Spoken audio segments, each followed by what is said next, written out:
அனைவருக்கும் வணக்கம். என் லைஃப்பில் இந்த மாதிரி ஒரு பெயின்ஃபுல்லான ஒரு சுச்சுவேஷனை நான் ஃபேஸ் பண்ணதே கிடையாது. மனசு முழுக்க வலி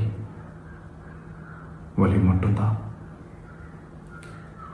இந்த சுற்றுப்பயணத்தில் என்னென்ன மக்கள் பார்க்க வராங்க, அதுக்கு ஒரே ஒரு காரணம் தான், அவங்க என் மேலே வச்சிருக்கிற அன்பும் பாசம்.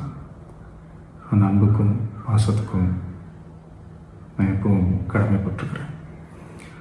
அதனால தான் இந்த சுற்றுப்பயணத்தில் மற்ற எல்லா விஷயங்களையும் தாண்டி மக்களுடைய சேஃப்டி, அதில் எந்த காம்ப்ரமைஸும் பண்ணிடக்கூடாதுன்றதுக்காக தான் அது என் மனசில் ரொம்ப ஆழமாக இருக்கும் அந்த எண்ணம்.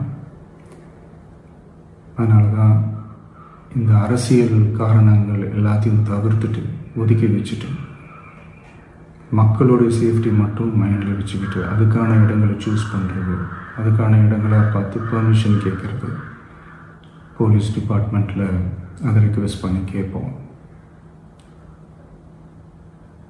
ஆனால் நடக்கக்கூடாதது நடந்துருச்சு.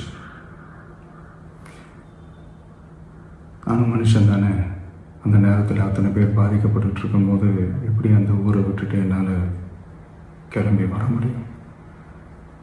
நான் திரும்ப அங்கே போகணும்னு இருந்துச்சுன்னா அதை ஒரு காரணம் காட்டி அங்கே வேறு சில பதட்டமான சுச்சுவேஷன்ஸ், வேறு சில அசம்பாவிதங்கள், அந்த மாதிரி எதுவும் நடந்துடக்கூடாதுன்றதுக்காக தான் நான் அவாய்ட் பண்ணேன்.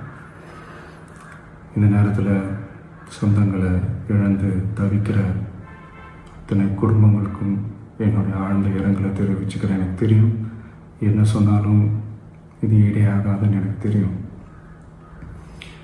ஹாஸ்பிட்டலில் ட்ரீட் பண்ணிகிட்ருக்கிற எல்லாருமே சீக்கிரமாக க்யூர் ஆகி வரணுன்றதை இந்த நேரத்தில் நான் வேண்டிக்கிறேன். கூடிய சீக்கிரமே உங்கள் எல்லாரையும் நான் சந்திக்கிறேன். இந்த நேரத்தில் எங்களுடைய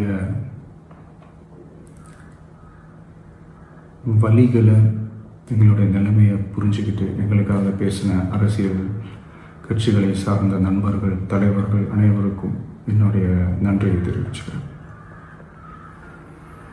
கிட்டத்தட்ட ஒரு 5 மாவட்டத்துக்கு பிரச்சாரத்துக்கு போனோம். இந்த மாதிரி எதுவுமே நடக்கல. ஆனால் கரூரில் மட்டும் ஏன் எப்படி நடக்குது?